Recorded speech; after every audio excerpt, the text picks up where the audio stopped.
off in a motor car. 60 bobbies are after us and we don't know where we are. Oh, we're off in a motor car. 60 bobbies are after us and we don't know where we are. We're standing on the corner eating apple pie. A policeman asked for a skinny bit and I poked him in the eye. He went and told me mother wouldn't come. I went and got a lollipop and stuck it up his bum. Oh, we're off in a motor car. 60 bobbies are after us and we don't know where we are. Oh, we're off in a motor car. 60 bobbies are after us and we don't know where we are. Night were dark and stormy, rain fell down in lumps. Tram were on its journey from Hollingwood to Mumps. A dog run in the tram lines, driver rang his bell. Dog didn't hear the signal, so he's on his way to Halifax. We're off in a motor car. 60 bobbies are after us and we don't know where we are. Oh, we're off in a motor car. 60 bobbies are after us and we don't know where we are. My father was an hero, his bravery made me blush. They were giving free beer up at Roebuck and my dad got killed in Crush. Oh, we're off in a motor car. 60 bobbies are after us and we don't know where we are. Oh, we're off in a motor car. 60 bobbies are after us and we don't know where we are. Beavers, bulldogs sitting on a wall, selling horse smoke, penny a ball.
Now Denny O'Rafferty's motor car is the greatest, I declare. It's made up of bits and pieces that he picked up here and there. The engine must be ages old, but it's still got lots of power. With a gallon of stout and the petrol tank, it does 90 miles an hour. Oh, what a wonderful motor car, is the greatest ever seen. It used to be black as my father's hat, now it's 40 shades of green. On TV and the radio and in every public bar, the burning question of the day is Rafferty's motor car.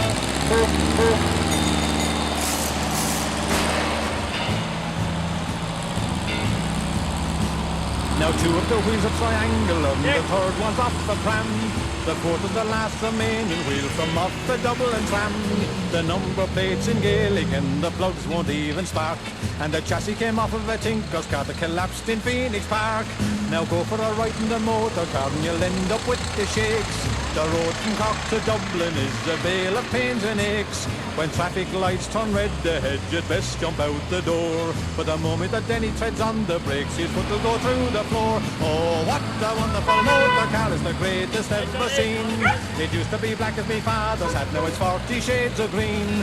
On TV and the radio and in every public bar, the burning question of the day is Rafferty's motor car.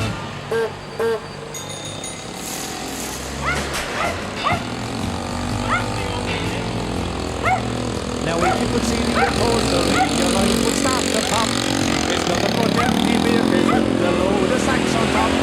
The windscreen's gone to Lord knows where, and the those mothballs in the horn. And I reckon he'd only get half a quid if he took it to the pawn. Now Denny was driving around last week when the engine did the splits. It went up in smoke and nearly blew O'Connell Street in bits. They searched around for Denny and found he landed up by heck, away up on top of the GP over the Belfast County wreck. Oh, what a wonderful motor car, it's the greatest ever seen. It used to be black as me father's hat, now it's 40 shades of green. On TV and the radio and in every public bar, the burning question of the day is Rafferty's motor.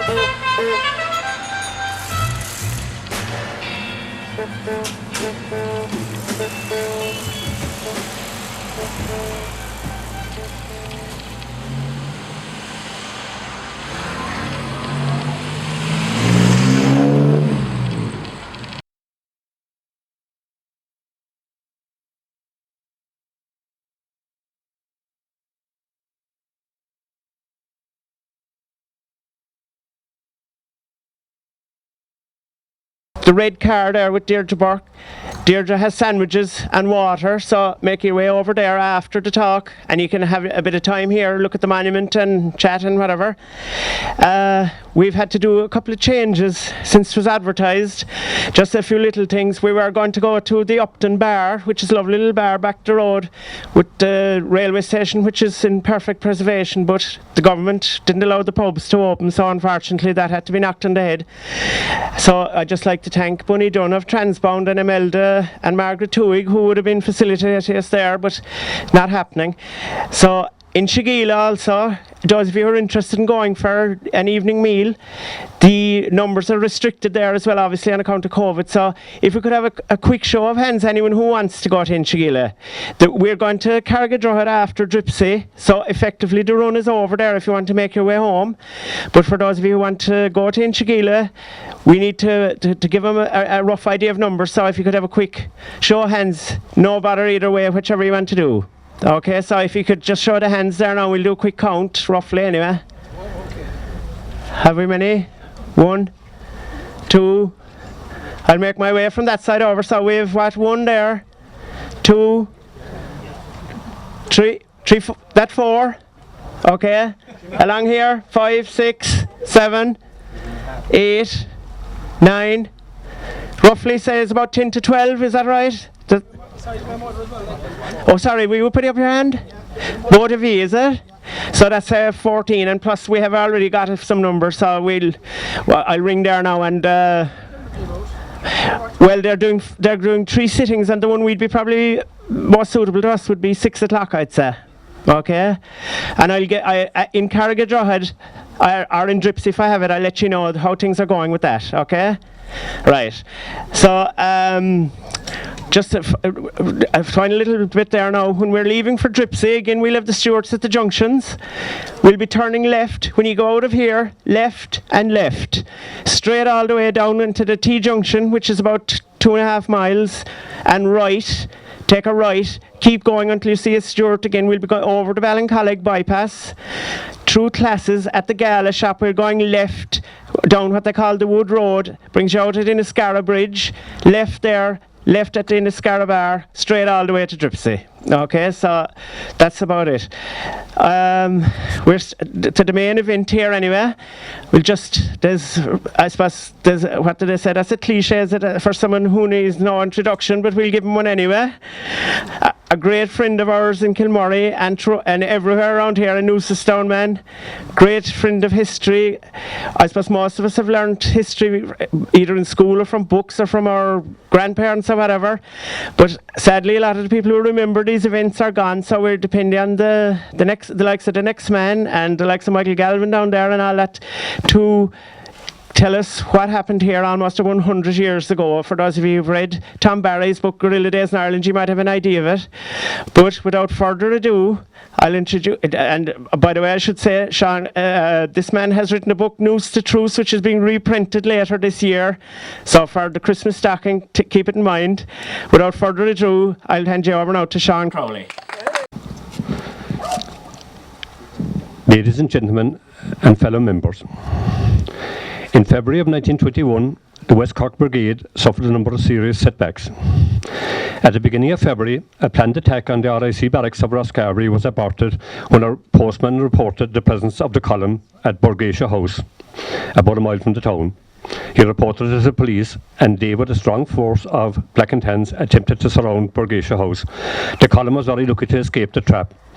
Locally here in Upton, on the 16th of the month, we had a train ambush, which went horribly wrong. When 50 soldiers joined the train at Kinsale Junction and mingled with the passengers. There were 8 civilians killed, 3 volunteers fatally wounded, and 4 wounded, including Brigade Officer Charlie Hurley. 1 volunteer was captured.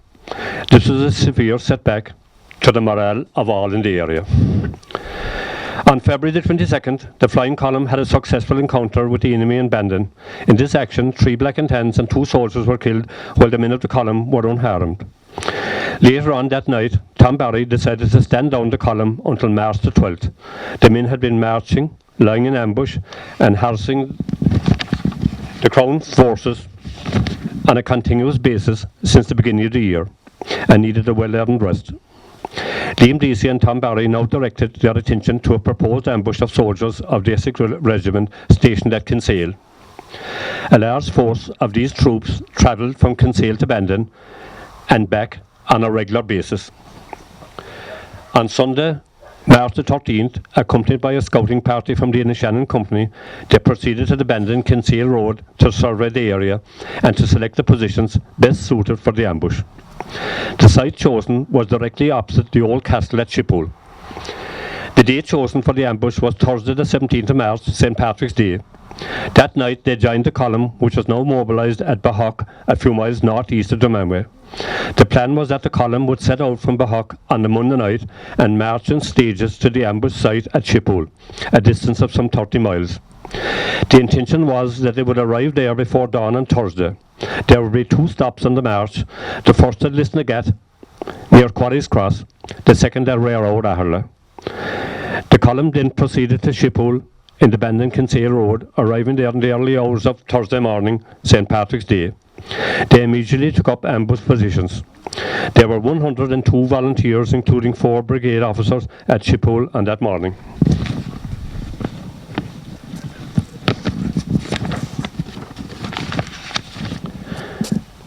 The largest the flying column had ever been since its formation in October 1920. All that day the column lay in wait for the convoy of Essex soldiers until about 4 o'clock, when scouts returned. They reported that the enemy had set out as scheduled, travelled over a mile, were then halted and later returned to barracks. Obviously they were informed by someone who observed them at the ambush site. The following morning, March the 18th, Tom Barry, Liam Deasy, Tygo Sullivan and Dr. Con Lucy, Brigade Medical Officer, decided that the column should move to Crossbarry and hopefully would engage a column of British troops passing on the north Bandon to Cork Road. Tom Callagher, captain of the Crossbound Company, had expert local knowledge of the terrain at Crossbarry and was instructed to proceed to the area and organise food and billets for the men of the column. They made the home of John O'Leary Ballyhandle Brigade Headquarters.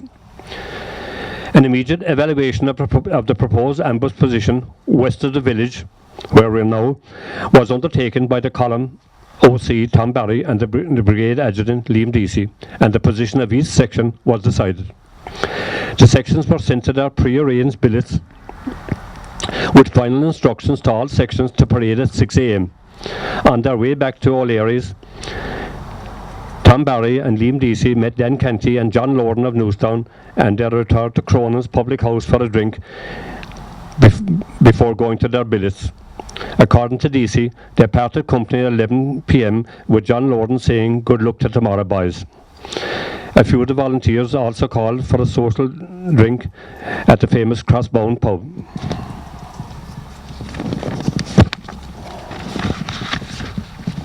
On the eve of the historic ambush, Paddy O'Leary, one of the family where the brigade had their headquarters and also a scout for the ambush, told me in the early 1970s that Peter Scotty Monaghan, one of the 3 column members killed in the ambush, sang a song there on that night. Some people might question the fact that a few of the column had a couple of drinks on the eve of such an important ambush. But these were normal people who felt it was good for their nerves. After all, we knew and heard of great players doing the same before a match, not a mind facing the British Army. At 2:30 a.m, Tom Keller and Mick Crowley, Kilbritain, rushed into all areas to report that scouts outside the western end of the area reported seeing the lights of and hearing the noise of lorries approaching some miles away from the direction of Bandon. This was the beginning of the encirclement of the area by British forces, which resulted from information given by a captured volunteer to British Army intelligence officers in Cock Jail, and which later that morning resulted in the capture at Brigade Headquarters in Fort Ballymurphy and the subsequent death of Charlie Hurley, Brigade OC. The full column assembled in the field at the back of Beasley's house in accordance with instructions issued the night before to all section commanders. The two houses on our western side here now, Harold's and Beasley's, were commandeers and the families kept as prisoners. Dan Kenty was on duty in Beasley's and had a tough time in keeping the boss, James Beasley, from going out to warn the British. He had a gun to his head all through the encounter. At 5 a.m, the mining party went into action. They cut a hole in the road at the last turn before Crossbarry Bridge and placed a large mine of gun cotton there. Peter Monaghan was in charge of this. Another mine was placed at the western end at Harold's Lane with Dan Holland in charge. Bill Desmond, captain of the Newstown Company, was instructed to go to Dinny Fords, a mile-and-a-half distance, to inform Charlie Hurley of the new plan and to help him to join the column at Crossbarry. On the way, Desmond was surprised and captured.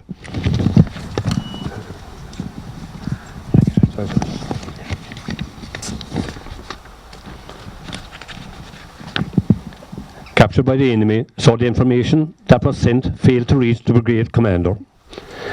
By 6:30 a.m, all sections were in position. 5 along the road from Harold's house on the west to Crossbarry Bridge on the east, and 2 others well placed back to cover the rear flanks. There were 7 sections of 14 riflemen in each, including the section commander. Those numbering 1 to 7 were commanded respectively by Sean Hales, John Lorden, Mick Crowley, Dennis Lorden, Tom Kelleher, Peter Carney and Christy O'Connell. About 7:15 a.m, the column was alerted by an outbreak of revolver and rifle fire coming from their rear about a mile distance away. These were the shots that killed Charlie Hurley. A few miles later, the sound of lorries approaching from the Bandon Road were heard. The attack did not open as planned with the explosion of the mile near Crossbarry Bridge. The reason being, as the lorries came into view, one volunteer poked his rifle out of a window in a house in Beasley's yard, which was occupied by members of the column. He was observed by the military in the first lorry, and the driver braked immediately. The first shots were fired at around 7:30 a.m. None of the lorries were full of soldiers as they approached the ambush site. That's the reason that they were coming so slow. There was about 8 or 10 men in each. Some of the soldiers had been moving forward on foot in tandem with the lorries as part of the roundup.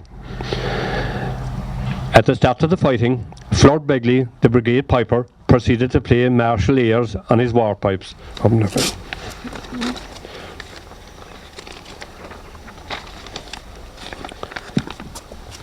At the behest of Liam Deasy, he had brought along to celebrate St. Patrick's Day. Tom Barry had the opinion that the best of soldiers will fight even better still to the strains of their traditional war songs, and that the harsh, wild music of the war pipes would have a demoralizing effect on the Sassenach foes. Among the tunes he played on that fateful day were Let Erin Remember and Wrap the Green Flag Round Me Boys. As the song about him concludes, we will speak with pride of Barry's men who bled for liberty, and the piper of Crossbarry Boys who piped all Ireland free. As Liam Deasy met Mick Crowley in C section, firing was still going on in sections A and B. Suddenly came the sound of firing from a new and unexpected point rather close from their immediate rear, or rear left column.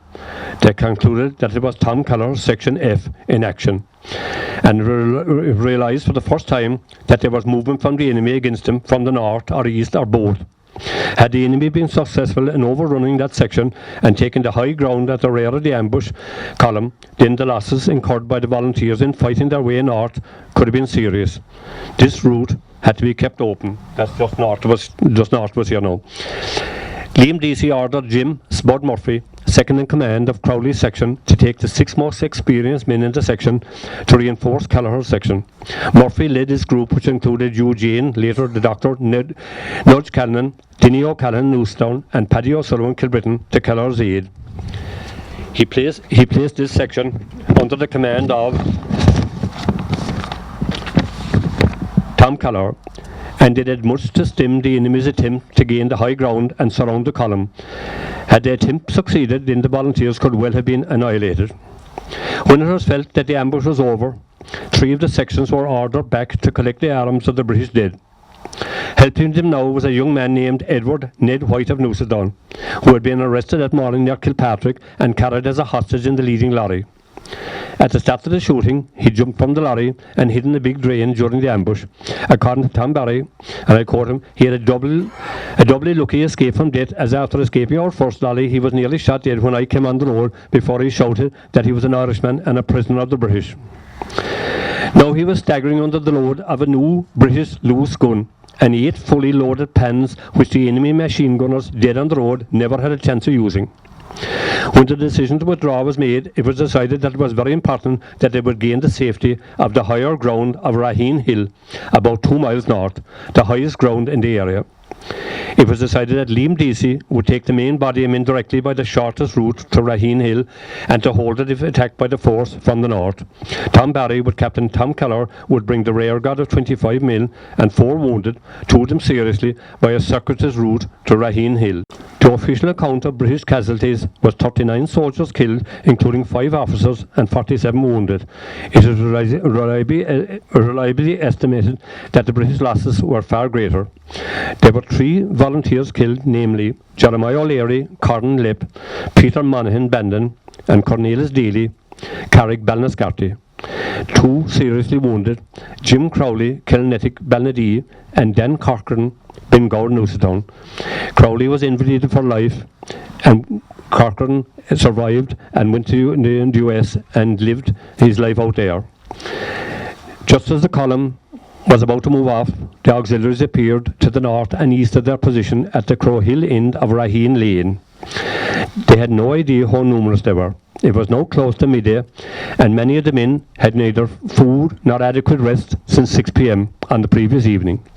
So Barry ordered Mick Crowley, Pete Kearney, and Jimmy Doyle, Kilpatrick Company, to engage the auxiliaries, and then to follow the column to Two Bridge and then on to Knockavadra. These 3 column members took up positions behind the ditch, waited until the auxiliaries entered a nearby field, and then opened fire on them. The officer in charge and his second in command were killed in the first volley. At that the others turned and ran. There was no sign of their returning, and the 3 volunteers caught up with the main body before Two Bridge. While the column was resting at Crow Hill, the wounded men were again given medical attention and received fresh dressings in the home of Mrs. Drew. Dan Corcoran had been bleeding profusely, and Jim Crowley was suffering badly with a gunshot wound to his knee.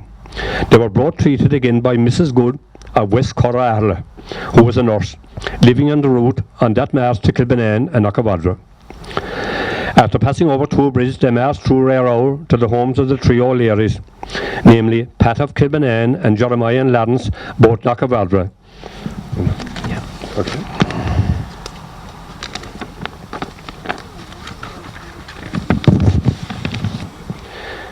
There, Tygo O'Sullivan, the column quartermaster, took steps to have a much-needed meal prepared for the men. Going to the different houses, he asked the housewife in each to put the largest pot she had available on the fire and to fill it with all the home-cured bacon it could hold. He sent men to collect bread, butter and eggs, and as a result ample supplies of food, including a surplus quantity of loaves left at Aherla by a Cork City bakery, were rushed to the cooking centres. By 3:30 p.m. everything was ready, and the fine meal was really appreciated by all after their long fast. Liam Deasy, in his memoir Towards Ireland Free, quoted, "The meal was the most satisfying one, and worthy of the generosity of the O'Learys and the other good families that worked so hard to prepare it. Fortified by the rest and the meal, the men were soon in shape to face the next stage of their march.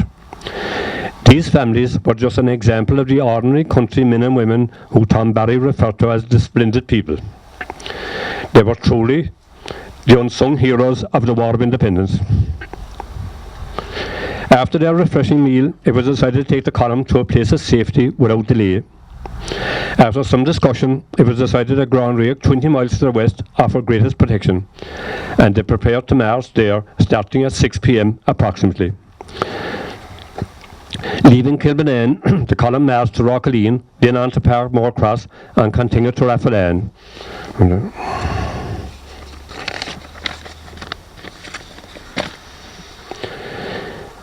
Where at that point scouts reported that the auxiliaries from Macroom were at Foley's Cross Carrigadrohid on the main Macroom-Bandon road a mile further west along the road the column was to travel. It was Kilbarry, this is the not Crossbarry, they were looking for. Kilbarry is a townland just a half mile south of the main Crookstown road, and a local scout saw them on the road looking at maps. On hearing this news, the column abandoned the direct route and waited in Raffalan Lane until it was reported that the enemy had gone back to Macroom via Crookstown. Then it continued to Ballingilla and Kilbrennan, turned right at Strawhall Cross and kept on the old road to Crookstown, when it turned left onto Holland's Boreen Carrigadrohid and continued to the main Bandon Macroom road known as the New Line, the route taken by the enemy about an hour earlier.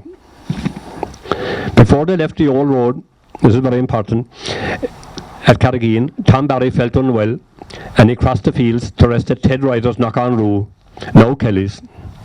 Ted Ryder was a leading volunteer in the Crookstown Company and was a medical student who leaves his name and a number of his letters in their used envelopes and some medical books, papers, etc. to Tom Barry as cover when he went to Dublin by train to meet Michael Collins, De Valera and others in GHQ Dublin on May the 19th, 1921, just 8 weeks after. Another coincidence of their friendship was that both their fathers were members of the RIC. When the column reached the main Crookstown Bandon Road, they turned right for about a half a mile.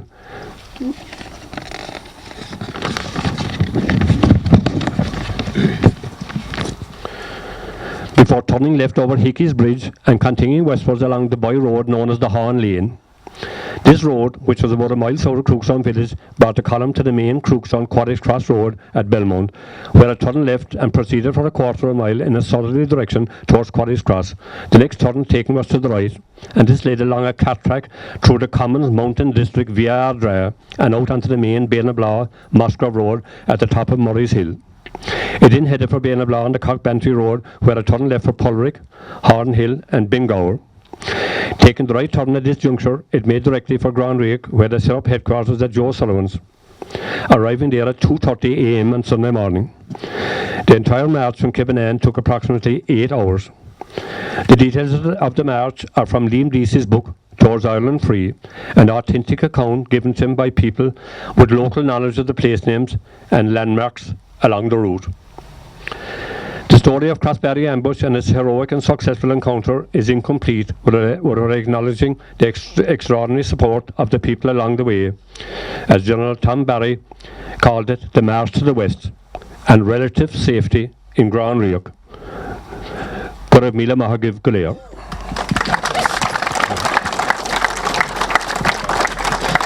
Very well done, Sean. As we become used to with Sean, he's a fantastic orator and great to tell the story of the Crossbarry and anything else he talks about.